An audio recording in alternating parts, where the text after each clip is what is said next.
Camera's on, like camera action. What's going on, brother? How are you? Let me introduce you to my good friend Eric.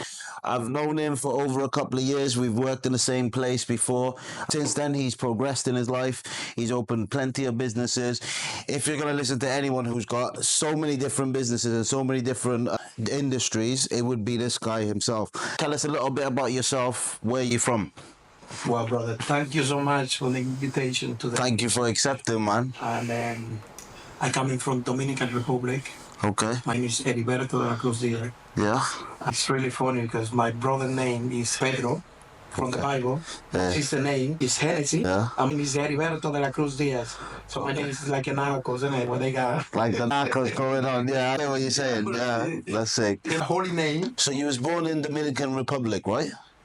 That's right. Okay. Did you live there most of your life? Most of my life. Okay. Grew up there, went to school there, done everything over there, yeah? Everything. Go to school, you know. Yeah, when I was 26. So how was it like growing up in Dominican Republic? Tell you the truth, if you're looking from the point where I was living this life, Yeah. it was really hard, it was really difficult, it was really challenging. It was like loads of death around us, dangerous stuff, anything. And my dad was quite like straight. And What, strict? one of those people, he don't talk. Okay. It was just I understand, yeah, I get that. I think I had the same thing with my dad, so you don't understand, I can hit you with a bat, whatever's in arm's reach, yeah? anything. Okay. You said it was a dangerous place. Now, I know a story that I know you don't like to say it publicly, but for the sake of the video, obviously the dangerous area you grew up in, you actually got into so a bit of a problem. I can ask you directly, or you can just openly let people know what happened. It is like when you go into the problem, you don't have to be in the problem to the problem coming to the It finds you, yeah. Yeah, basically. I got so much problem, but one of the problem what is really touching me at this time, I have a convenience with someone in the early hours, and this person in the night time, and he shoot me. Yeah. He tried to kill me, and him and four of his mate. What was that like? Like, you know, this is the thing. Everybody sees it in the movies. Everybody sees it or hears about it, but nobody really understands. Obviously, like how that you look back at it since it happened. Like, what went ahead? Wow, it was really difficult because I spent 9 months unable to move my right hand. Okay. My hand was skinny. Like one big. Sorry, did you get shot? I get shot in my elbow. Okay. My right elbow. Yeah. With my face. He shot me from my face. And I covered my face with my elbow. So it was like a lucky escape for you. I can say Because if your hand wasn't there, it would cost you 100%. I believe that too. And I covered my face with both of my hands. Like that. The bullet hit him at my elbow and through here. The bullet was spinning. Okay. It make a disaster, cut my head. So you lost all touch. I lost sensibility. Everything. I lost feelings. It's crazy because we met was in a barbershop. So you still, if it not better, you wouldn't have been able to cut hair. We wouldn't have met. It would have been it's crazy. I can say I had to learn again how to cutting hair. Yeah. Oh, you was a barber before that, right? Yeah. I went back into obviously rehabilitating yourself, using the arm and everything else. It's crazy how this happened. Did that like it was from? Like, did it still from continuing to wanting to live there? I don't feel any fear because I'm from the neighborhood. Many people don't understand it. You got no fear.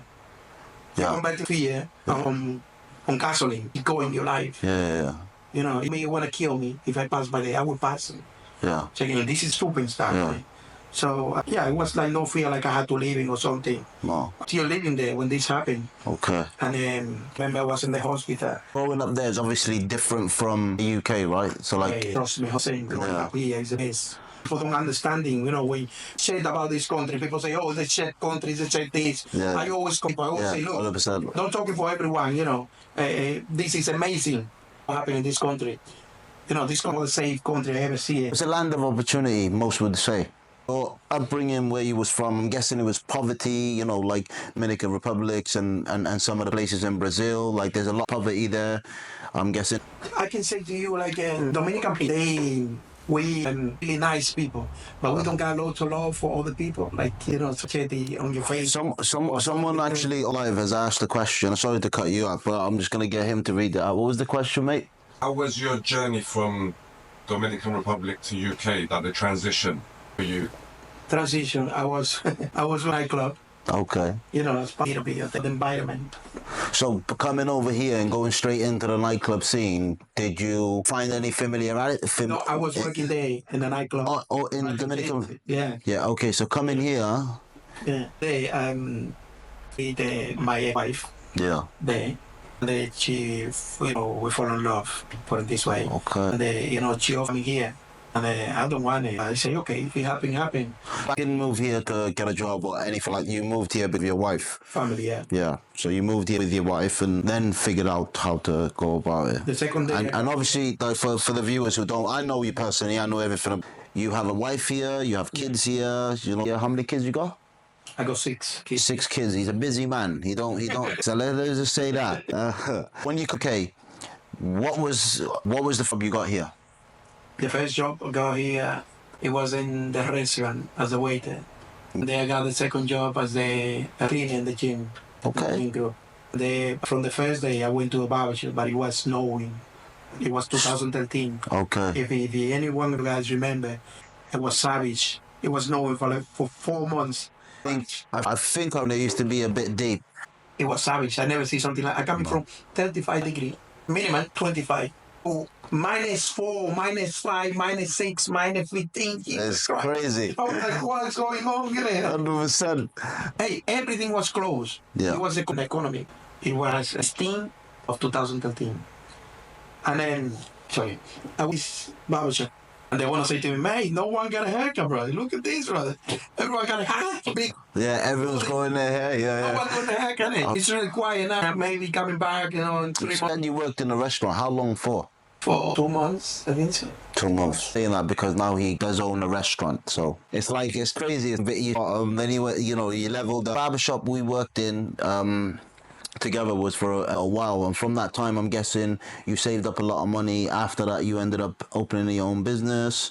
Talk a little bit about how you get those businesses up and running. Just a lot of people don't realize the hardship that comes with businesses, the struggle you did before even opening a business, because a lot of people think like you've got a shop, but the work starts before that. And I remember when we was working together, your work rate was, I'd say, even better than mine. You was working harder than me.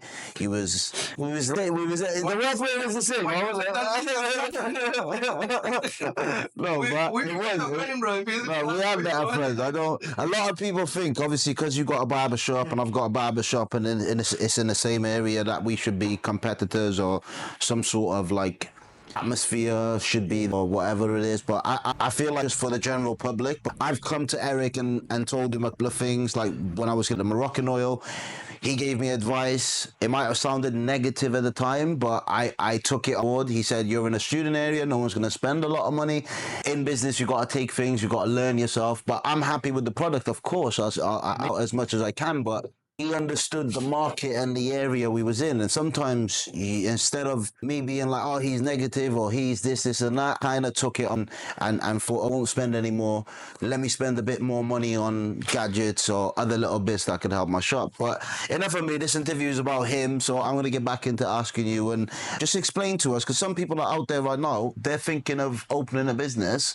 They don't really know how to go about it. And it's like I said, it starts before opening the business by saving up and so on. So tell us a little bit about how you started the first one, then rolled on to the second. Some people are starting planning open the business with a saving money. Yeah. This is the wrong way. You need to start planning the business with your mind first. Put everything together, how you want your business look like. Don't fall in love with the idea, the business we're working. Yeah. Do the surveyor. Go stand up in this place, asking few people, you think the barbershop can be good here? Maybe you're coming for a haircut here. Stand up, counting how many people pass. They need a haircut. Yeah. And this type of stuff, and always give it the right. So visualize the business first. Exactly. Okay. And I say, never did a better business that when I don't got the money to do the business. Why do you think that worked? Because when you got the money, you're stupid. Okay. And you want to buy a motorbike, and you got the money, you got £20,000 to buy a motorbike. Okay. You want to buy a no good motorbike. But if you don't got the money, you want to be okay, let me spending a little bit about this, find a better deal, negotiation. So I'm guessing that's about yourself, yeah? Because you bought the motorbike. Yeah, kind of, Yeah. like simple. Yeah. Like, As an attraction, I remember you saying you want to have a wow factor, something to attract the spend a lot of money on, if I remember. Yeah, people- And I told you that I don't think it's a good idea. Yeah. If you remember that. So for one, this is the income. Sometimes you might have what it takes, but even you can never stop learning from other people and other people's. Would you consider the motorbike as a learning curve? you don't remember nothing about the barbershop. But if the barbershop got a motorbike on the front, I mean, many people copy now and they doing motorbike in the front. 100%. Yeah. Basically, I pay 14,000 for motorbike, and trust me, the money I see and how the shop look like is amazing. You've not only got one shop, you've got a few barber shops, and they all have their unique motorbike. So I feel like it's part of your brand now. You've added that to your brand. I did with my wife don't want it. If you say to me it was not a good idea, but you know what? So he goes against his wife now, yeah? Yeah, my wife said to me, why you want to do this? Why you want to spend the money? I said to her, I need a motorbike. And I remember I went to the Harley Davidson shop, and I said to the guy, look, I got a shop in City Center. Why you don't give me a motorbike to put it in my window and put it in the motorbike and the slogan, example, Okay. you deserving. Put something coming with the age, Yeah. or something like that. The guy said, it look like you're thinking about what you want to say to me before you come. You got all this sorted out, innit? I said to him, look, I like to have a motorbike there. And the guy said to me, look, I really love to give you a motorbike. People can know sitting in the motorbike, and people can watch in the motorbike. Well, And this type of stuff. So the guy said to me, you want to give me a motorbike? And by then, he don't give me a motorbike. So I had I one. yeah. But when I buy a motorbike, I got no money. I start to looking on Facebook, everywhere, the motorbike. I learned more even about motorbike. Well, the motorbike you got is classy, and so it would cost more than the average bike, than a normal bike. So that's why I think it's a big statement. Put it by the window, and people who really know about bikes, or anybody who appreciates antiques or any sort of classical stuff, would see that and think, wow, that in mind. So they might not know the name of the barbers, but they'll know there's a motorbike at the front. So I get that, but that's just attracting the customers. There's much more things that are more difficult in a business, like to run the business, to open the shop, to cut the hair, to gain customers. Like, how did you overcome all of that? When you got me all of these, before I go sleeping, I make sure who want to open the shop tomorrow, who want to engage people as well, because no matter how much money you pay to people working with you, no matter how much, how much to do the job. So would you say your top is to manage the shop? So you make sure you're on top of who's opening it, who's... If you're not in the shop, I don't think so the business will working for long. Yeah, we said that earlier. If you're not in the shop to overlook situations, people will get comfortable, people will be lazy. And this is painful. Most I swear, when someone give me a bad review, I'm feeling a pain in my heart. Sometimes I got to say to my wife, look, we got a bad review because of this, People who don't business, probably they can say, yeah, but this is something stupid. It's nothing major.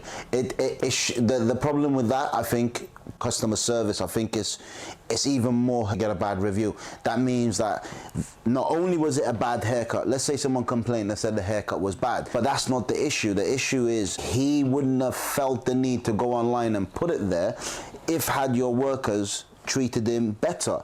And because I'm a barber myself, I feel like I've done a couple of bad haircuts, but I've made sure I've left a positive impact on the person, and the person has left knowing that it could have just been one of my bad days, it could have just been a mistake, but they don't feel the need to leave a bad review because you've given them good chat, good haircuts before. It's good engagement, and I feel like there's a lot of barbers who right now at this minute are just there for money, and they're just in and out, they don't give you chat, they don't do the bare minimum. They could do better, but they choose not to unless you, as a customer, specifically ask them. Now, I can't go to a garage and say that, oh, my engine's broke, the fourth cylinder is a problem, you need to replace the fourth cylinder, do this, do that. I can't really do that. I can just say, what's wrong with my car? Yeah. So in a way, in our industry, most of the clients that sit on the chair don't know everything about the hair. They don't know nothing. And they're not comfortable to even question your judgment. So I feel like as an owner, we think different. And I feel like we can never break through that. And that's the problem that's going to be there the whole time you have a business. When the barber base his job and the money he want to make is dangerous because he won't hesitate. When they can I get number 2 on top and 0.5 on the sides, and you see the guy got long hair and he's shooting the hair on the guy, and some barber they don't question twice. No. Bang, number 2. Gone. So there it comes the problem. Finito. Wow, it's too short. Oh my Why God. You need? Oh my. Well, you wanted, mate. But it's a barber. Deal with it. It's a barber fault. I always say to my barbers, I always say to anyone, any barber I know, the customer don't know nothing about their haircut most of the time. I feel like very passionate about the barber industry, and it's not about money for you. It's about, because potentially you opening 1 shop, 2 shop, 3 shop, you don't need all that to make money. You can work on 1 chair. That's what people say to me. I say, like, I don't need to be in a shop unless a client specifically wants me, because I'd rather see the people that are in my shop making money. A bit more passion, and it's about making a customer feel appreciated and value for money. So you also went into the food industry. That's how I feel. When I told industry is a bigger problem. You told me as well not to go into it. Right. Let me get a drink. You want to be attending your place and you want to know that busy that you can attend in your place. Well done, you will do it, but don't do something that you cannot control in 100%. If you're a barber and your barber shop take your time. How you want to open a coffee shop and you think you want to be successful? Please, you say that happened to me. How you want to open a restaurant? How you want to open? Thing with food, everybody thinks there's a lot of money to be made because they don't understand. Over the past year, all of the ingredients, all of the cash and carries that supply all the restaurants, supply all the chip shops and everything, has upped their price so much. Now that's not the only section. Now the other section is what's the most savage section of it? It's the gas, the electricity. I don't know what's worse. Oh my goodness. Maybe we've had bad experiences, but this is 2 different people who have successfully got other businesses. And I say to you, don't do it. Yeah, you said I take my time with you. You remember when it wasn't long? Yeah, you know me, bro. Every time you say no, I still do it. Because that's just like, I think a lot of the time in business, you have to be confident sometimes, and you have to make the mistakes. Even if your friend says, even if your wife says no, you still will go and do it. And I think failure makes you, exactly. So something happened when the kids growing. The parents say, no, don't do this. Yeah. They do a bad mistake. But I am so regretful I didn't listen to my dad about a lot of stuff. But it comes with time, with age, with years. It just all creeps up on you, and then you start realizing you've made. If I can do this as the experience I have, boom, to him, and avoiding he go what I've been through, maybe I can be amazing. We cannot do this. We cannot pass the experience. I would say go left, and he will go right. Just for them to know how many businesses do you own in the barber? How many barbershops have you got? Give them. I got 5 barbershops. What are they called? Dominion's Barber, Medusa Barber, Trementan, Bonnie and Clyde, and From there. the shop where we was working. Yeah. I think we worked over a year. Was it? Over a year. Then COVID happened. Has spoken to me about you, and his view on you was that you was lucky. Now, I know that that's just a hater talk. One thing I don't understand is you had 1 shop, then you got 2 shops, 3 shops, 4 shops. At what point does it stop being lucky? What point do people accept that you've grafted, that you've made financial sacrifices, kids, a wife, family? You obviously have to sacrifice spending time with your personal life was put on pause in order for these businesses to work. At some point, someone needs to pull you out and say, you know what? You need to teach people. And you need to tell people how you did it, how hard it was, how difficult it was to get over some hurdles. And more difficult, more challenging. I can say company who try to stealing your money. 100%. Literally, the electricity company are one of those. Try to get a good rate deal straight away, or you want to be off rate. I feel like even if you get a good rate, you still sometimes get those odd big bills. Like, your shop's been closed for 2 months and they give you a big bill, and they'll, oh no, sorry, we got it wrong. We'll just correct. 4 months later, argue and discuss about the bill, and oh yes, your bill is £500 instead of being £65,000. Happened to me, meeting you with a bill. They don't care really. You to pay the bill. buy your tone. Yeah. put your Head down. head on your knees and pay the bill. What we say is put your tail between your legs. Exactly. That's what I mean. Pay the bill. And this is not fair. No. This is not fair. What is a government regulation? Well, who want to defend you? Who want to do those companies? They are professional in this. So this company calling you, avoiding this company. They calling Unitel Direct. Oh. They do SEO, but they don't know nothing about SEO. There's a lot of corrupt companies out there, but business people, please, my experience, don't talk about business with anyone by telephone. Don't do it. Any of those companies who doing service by telephone. Look, the best guy who doing my car machine, finally I find the car machine. With everyone. I got problem with every car machine except with one company. Don't say now. This guy, if I got a problem, he coming to see me. In person. He was there to me. I think where everyone wants to not have this face-to-face kind of sales happening. I think everything's being done over the phone, everything's being done over email. I think obviously what you said is a very good point, because you have someone to talk to, someone to stress your problems to in physical form. When you're on the phone to someone telling them I'm going through problems, they can't look you in the eye and see that you're going through these problems. Now that evidence, it's a physical evidence that someone's going through a problem and that you need to do a better job for this person. But when you're on the phone, I know people personally, friends, that will be on the phone for 7 hours complaining just to get a refund on X, Y, and Z. Small independent business. Both of my hands busy cutting hair. One hand, he got a comb, another one got a machine. How can I be in the telephone? Don't work. They know this. They're taking advantage. Let's move on to another subject. I know you always got something going on. I know you've brought something here to try and promote. What is the new project for you? What are you putting your head to right now? Look, I see business where people don't see business sometimes. So I always give idea to people, always. For 1 year, when we was in Groom for Men cutting hair, I feel like this person had a new idea every single day. Every single day, it was part of, like, you know, when you wake up, you grab a coffee and you drink it. If Eric didn't give you an invention or an idea, it's not a normal day. So what is the new project? Because you're trying to, I know you, bro. You know, like, if you had something on your mind, you would say what it is. So what are you doing right now? What you got on you? I know you have something on you. You got to show me. I know many people been doing perfume and this type of stuff, but I find the suppliers who they are good. They got more than 20 shops over Europe. They are amazing. A perfume shop. Have you got any perfumes on you? My shop, innit? I know you have. Pull it out of the goods, man. Let me see. My oud, my smells. What you got there? Let's see. It's here. Show the camera. Give me one. They from Tom Ford, and where I tried those perfume, I was. So it's a black bottle with silver writing, a silver tip. It looks very classy and elegant. I was shocking, the way they smell, the way they stay in the clothes. Which one is this? This one says aroma. This is a tobacco wood. Ooh, I like it. I really like it. This one, it's got.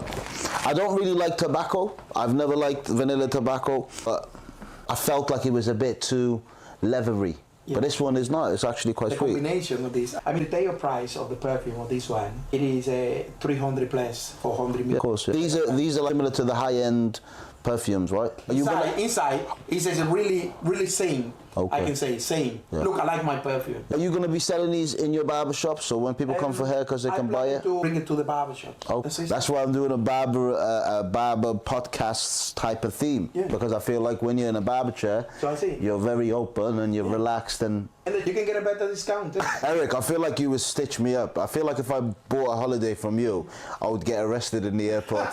Don't let me pack your suitcase. Have you encountered any people that have like nits? I do the homeless haircut. And tell you the truth, I swear, I got my own machine. I got different. Never see a need in the homeless. Never see a need in the homeless. I don't know what's going on, innit? I never see a need in the homeless hair. When I do it, there was one guy who showed. He don't realize probably got need. Yeah. But brother, I put the machine in. I had to clean for a professional. Come and clean the shop. I had to pay for this.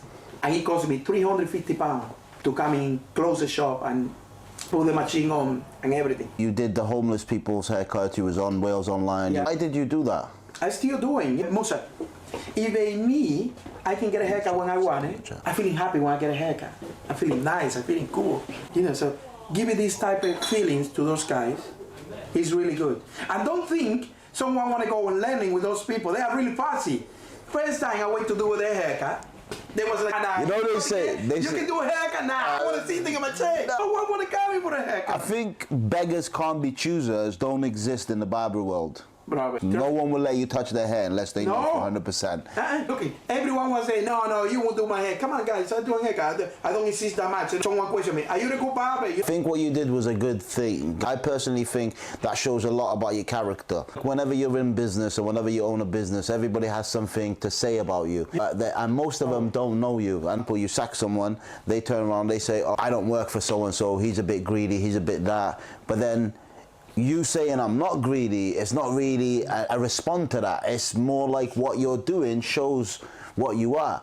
So if I work for you, I stopped working for you. Even if I had a bad experience with you, as a character, I would not go and tell other people of your faults. But some people end up doing that, and I think what you did there sends a message to everyone. I'm out there. What other barbers is out there in town cutting homeless people hair when you don't have to? You're not doing it for money. You're not doing it for anything. And definitely you deserve the recognition, man. Salute you to that. So do you think, as a barber, is it important for you to look good so that you attract people walking in? It's important to you look comfortable to yourself and look good as well. I'm opposite to that. I think the best barbers out there, I can guarantee, are bald. I'll tell you why. They don't have hair no more. They appreciate the hair. Yeah. They do the best they can for you because they win. The live viewers, he's gonna just say, what was the question, brother? Trendy with the time that you're basically facing that customer.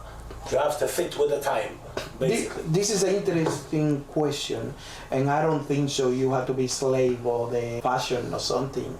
You know how difficult it is you go with the fashion.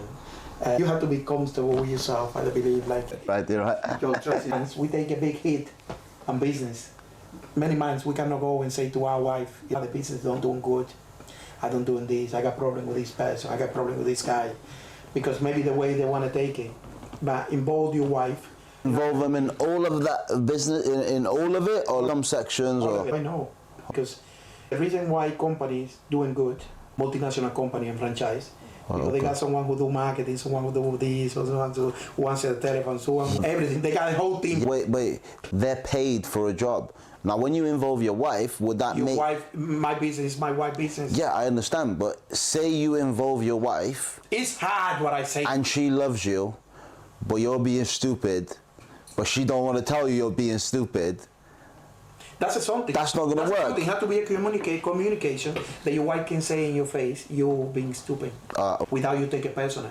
Look at this. I think it's easier said than done. It's easier said than done. If, let's say, my wife told me this ain't going to work, the way I would think of it, I'm not saying that I'm just saying it just to debate you, because I don't want no problems at home. You know? But let's just say I want to prove her wrong.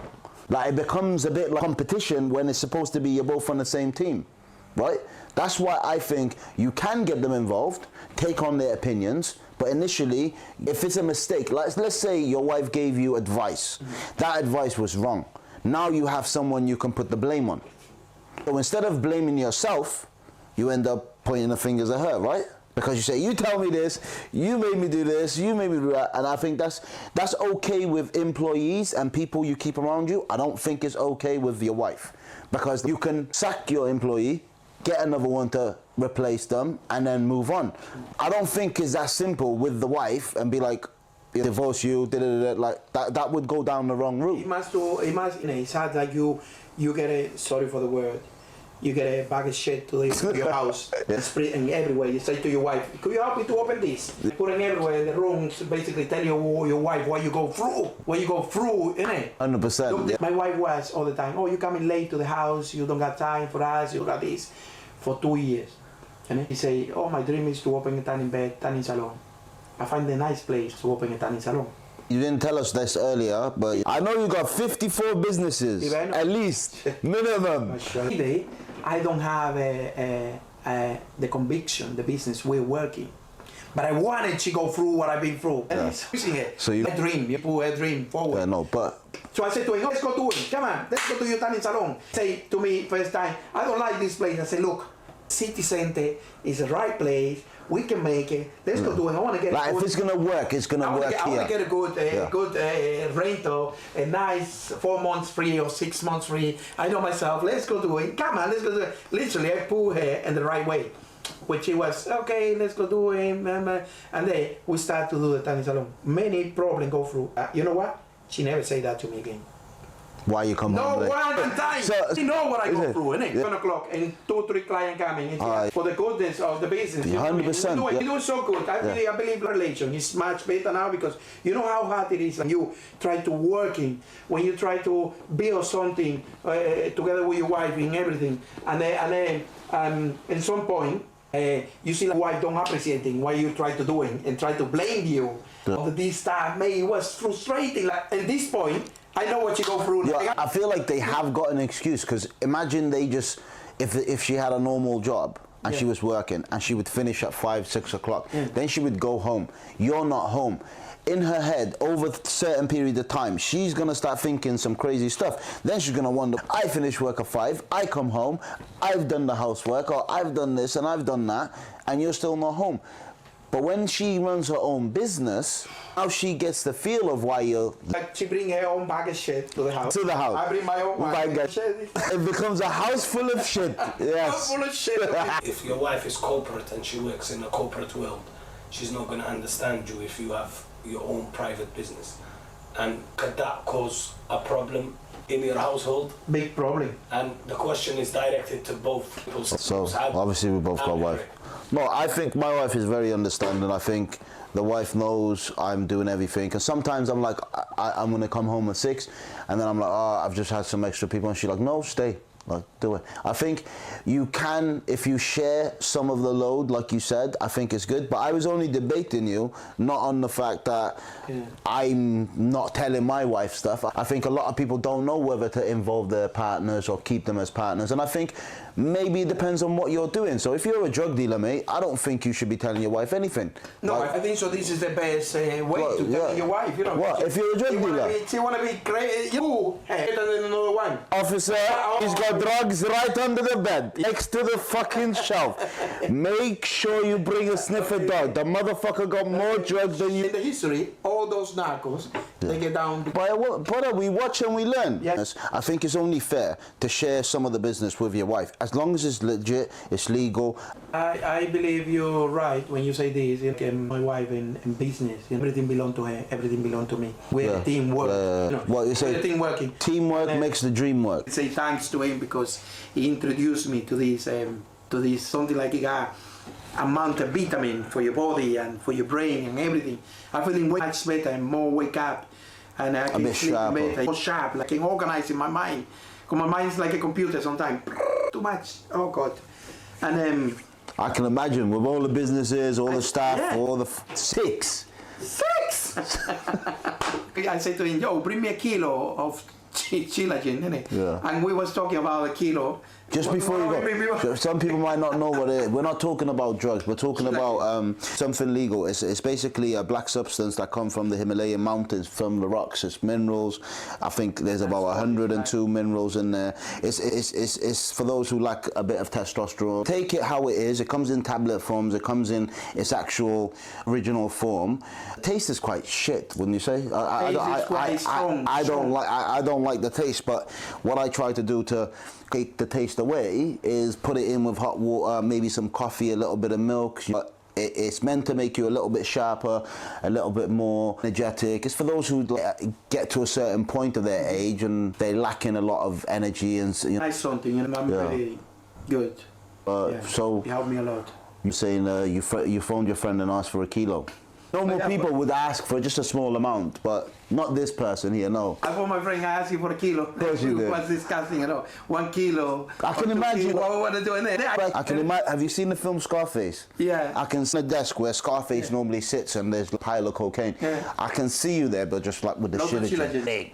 Herberto, I'm the best You want barber. to give me money? Huh? You want to be the best barber ever? Try Shilajin. Bro, I love your energy. I love your confidence.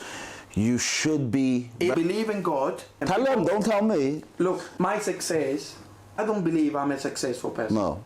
But I believe I got a dream and I try to chase my dream. Percent. And all the time you put your family before you take any decision, it be the right one. Don't take a decision on yourself. No. Put in the scale, family, the decision, and they be the right answer for the decision. 100%. And you put everything what you do on God. Anyway, Eric, Herberto, Believe, achieve. involve. He makes it up as he goes. There's no Right. filter, no censor, no nothing.